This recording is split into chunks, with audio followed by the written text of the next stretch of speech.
মঞ্চে উপবিষ্ট মাননীয় দুই অতিথি এবং আমার সামনে যারা আছেন সম্মানিত অতিথিবৃন্দ, সবাইকে একসঙ্গে লাল গোলাপ শুভেচ্ছা জানাচ্ছি। আমার বয়স 51, আমি বলেই বেড়াই। আমি বলতে পারেন কিছুটা হাসিনা রোগে আক্রান্ত হয়েছি। এই কারণে বয়স 51 তো অনেক কিছু কথা মনে পড়ে যায়, অনেক কিছু বলতে ইচ্ছে করে, কিন্তু সময় সংক্ষিপ্ত, আমি সেটা বলবো না। তবে আমি আমার প্রিয় গানের একটা কলি দিয়ে শুরু করতে চাই। সেটা হচ্ছে, যারা স্বর্গগত তারা এখনও জানে স্বর্গের চেয়ে প্রিয় জন্মভূমি, এসো স্বদেশ প্রেমের শিক্ষালোভী তাদের চরণচুমি। এই গানটি খুবই আমার প্রিয় গান, মুক্তির মন্দির সোপানো তলে। এই গানটি আপনারা শুনবেন। এই গানে কথা আছে, তারা কি ফিরিবে আর আজ এই সুপ্রভাতে? আপনারা সবাই এখানে এসছেন, তারাও এসছেন। উনি লন্ডন থেকে 6000 মাইল দূর থেকে এসছেন, কিন্তু তার মা এখানে নেই। এখানে অতীতের কথা কিছু টেনে আনা হয়েছে এবং সে কাজটি করেছেন। আমি যার সহবন্দী হবার সুযোগ পেয়েছিলাম, জনাব মাহমুদুর রহমান, তিনি কিন্তু জোর করে আমাকে তার রুমের পাশের রুমে নিয়ে এসেছিলেন। তিনি অত্যন্ত প্রভাবশালী লোক, জেলে এবং এখন বাইরেও। তাকে ধন্যবাদ যে তিনি আমার জেল জীবনটা অনেকটা সহনীয় করার চেষ্টা করেছিলেন। এখানে আরেকটা কথা বলতে চাই যে জেল জীবন যে কত খারাপ, এটা আপনারা যারা জেলে যাননি তারা বুঝবেন না। এখানে দুজন আছেন, তারা বুঝবেন। আমি ওনার রুমেই ছিলাম, কিন্তু উনি চলে যাওয়ার পরে। আমি সেসব বর্ণনা দিয়ে আজকে আপনাদের এই সুন্দর পরিবেশটা বিষণ্ণ করতে চাই না। আমি শুধু জনাব তারেক রহমানকে জানিয়ে রাখতে চাই, তিনি নিজেও জানেন না যে তিনি কি। সক্রেটিস একটা কথা বলেছিলেন, নো দাই সেলফ। আজ জীবনের এই শেষ প্রান্তে এসে আমি বুঝতে পারি, এই ছোটোবেলায় আমি পড়েছিলাম ক্লাস 10-এ, নো দাই সেলফ, এটার এত বড় মূল্যবান কথা কি, কিন্তু এটা জানা দরকার। জানলে পরে অনেক কিছু করা সম্ভবপর জীবিত অবস্থাতেই।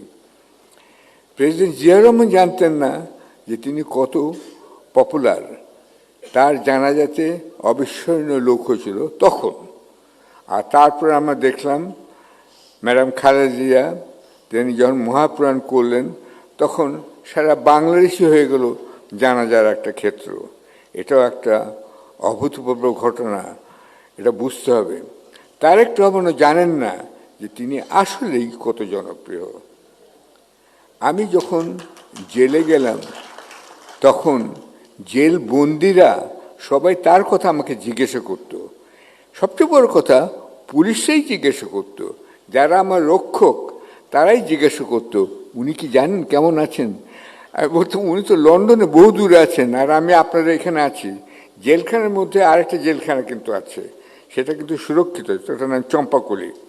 এগুলো আপনারা ভবিষ্যতে জেনে নেবেন ওনার মুখ থেকেই। তারেক রহমান সাহেবকে একটা কথা বলতে চাই, যখন আমাকে শেষ পর্যন্ত একটা ডিভিশন দেওয়া হলো, তখন আমাকে সরিয়ে নিয়ে দেওয়া হলো medical ward number 3, bed number 3। Tarek Rahman সাহেবের হয়তো মনে আছে ওয়ার্ড নাম্বার 3, বেড নাম্বার 3, কেননা ওই বেডেই তিনি ছিলেন। আমাকে যখন নেওয়া হলো, পুলিশে বলল, তাকে আমরা শ্রদ্ধা করি, সরকার যাই বলে না বলুক, জেলখানার মধ্যে আমরাই রাজত্ব করি, আমরাই শাসন করি, এই বেডে আমরা কাউকে শুতে দিই না। এতটাই শ্রদ্ধা করেন তারেক রহমানকে সাধারণ লোকরা। এটা খুব ইম্পর্টেন্ট। এই জন্য আজকে আপনারা সব এখানে অসাধারণ লোক আছেন, অথচ আমরা কথা বলছি সাধারণ লোকের উন্নতির কল্পে, বাংলাদেশ আগামীতে কেমন হবে সেই কথাটা বলছি।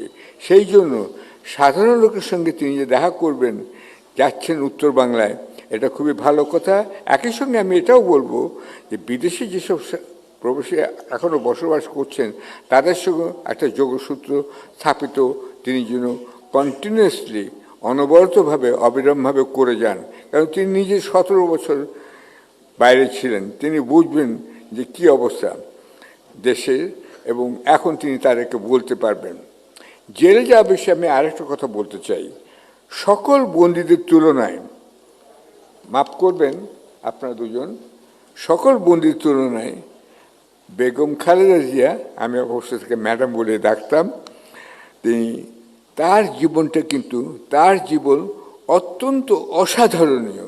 আমরা যখন নেলসন ম্যান্ডেলার কথা পড়ি তখন শুনি এবং আমি জানি ম্যান্ডেলাকে, তার সঙ্গে কথা বলার সুযোগ, ইন্টারভিউ করার সুযোগ আমার হয়েছে। আচ্ছা, আমি 6 জন নোবেল লরেটের ইন্টারভিউ করেছি। তো সেইখানে তিনি আমাকে, আমি বলছি তোমার সবচেয়ে খারাপ সময় কোনটা ছিল? তিনি আমাকে বলেছেন আমাকে 27 বছর জেলে রেখেছিল সেটা নয়, আমাকে যে ইট ভাঙতে হতো সেই ইটের কুচি লেগে আমার চোখ অন্ধ হয়ে গিয়েছিল। এটা ম্যান্ডেলা আমাকে বলেছিলেন। তাহলে সেটাই ছিল তার জীবনের অসাধারণ ঘটনা।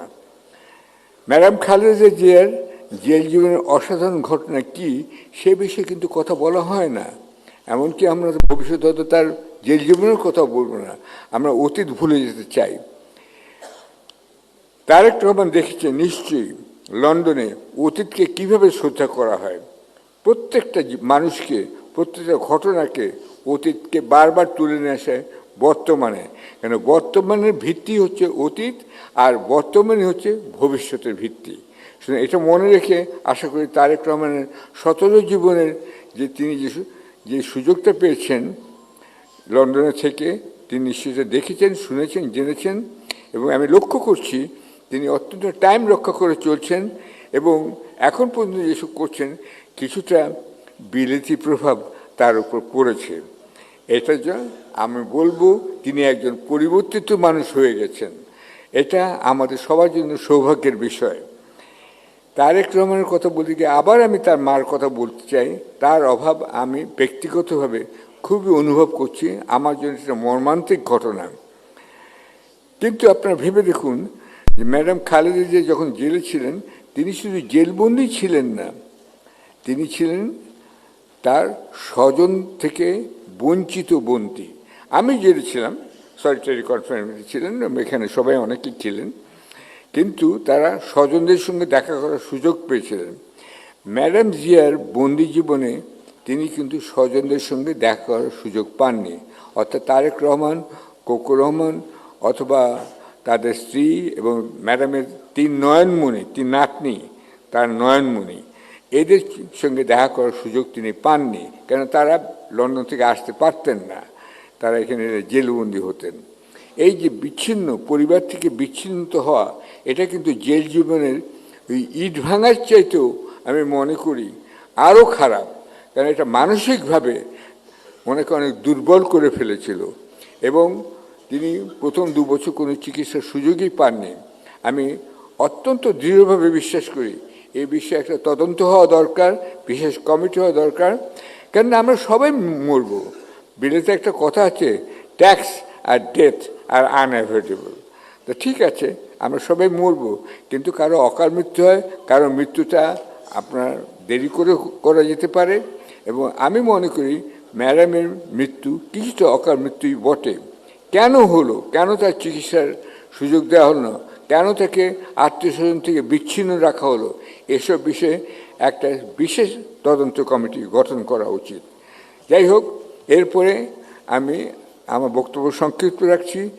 তারেক রহমান সাহেব মত বিনিময় করতে চেয়েছেন, আমি 4-5টা বিষয়ের কথা উল্লেখ করব খুব সংক্ষেপে। 1 নম্বর, তিনি যদি নজর দেন বাংলাদেশ ব্যাংক থেকে কখনো যেন আর বিলিয়ন বিলিয়ন ডলার চুরি না হয়, এই জন্য একটা স্পেশাল কমিটি গঠন করতে হবে বলে আমি মনে করি।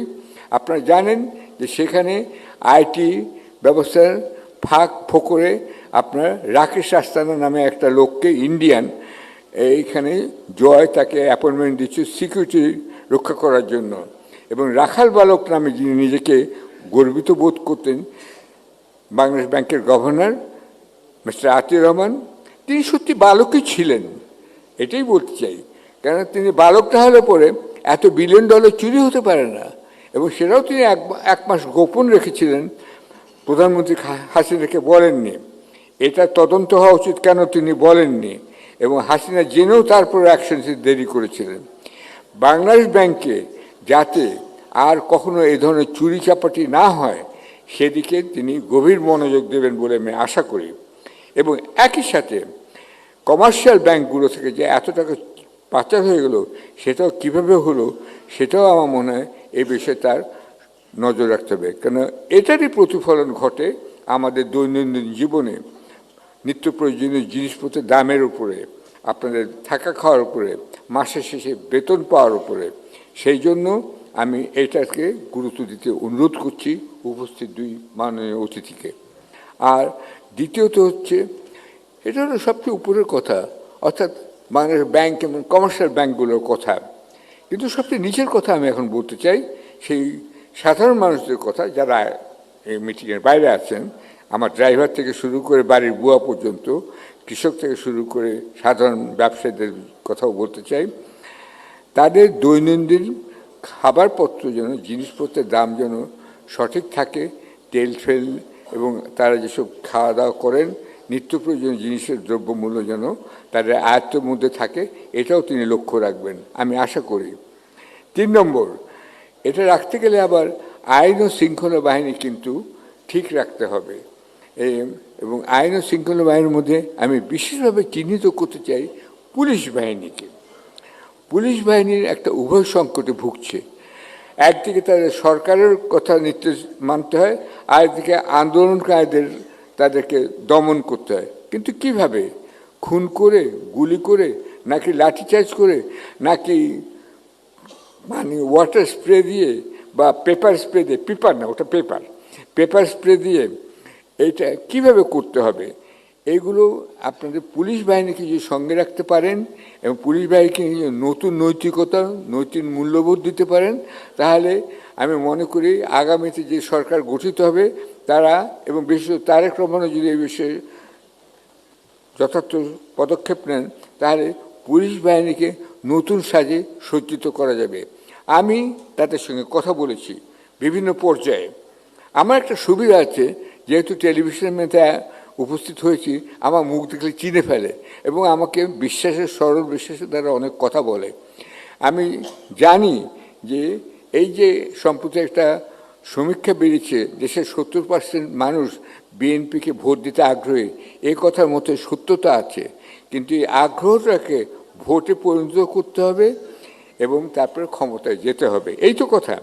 এই কথার মধ্যে কিন্তু পুলিশ বাহিনী চলে আসে।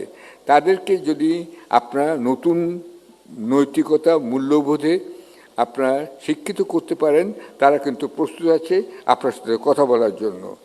আর আরেকটা কথা হচ্ছে সাংবাদিকদের ব্যাপারে, সেটা হচ্ছে সাংবাদিকদের মত বিনিময়। আপনারা জানেন যে এখানে সর্বজনীন একটা ব্যবস্থা আছে পেনশনের। আমি মনে করি যে তারেক রহমান সাহেব যদি ক্ষমতা আসেন, তাহলে উপস্থিত সাংবাদিকদের যে পরিবার আছেন এবং যারা আছেন তাদের পেনশনের ব্যবস্থা করবেন সর্বজনীন সরকারের আইনের ভিত্তিতেই। সাংবাদিকদের জন্য আলাদা আইন করতে হবে না, এটা আমার অনুরোধ থাকলো তার কাছে। ধন্যবাদ আমাকে এই কথাগুলো বলার সুযোগ দেওয়ার জন্য। আপনার যাত্রা শুরু হয়েছে এবং আপনার গন্তব্য যেন সফল হোক, এই কামনা করি।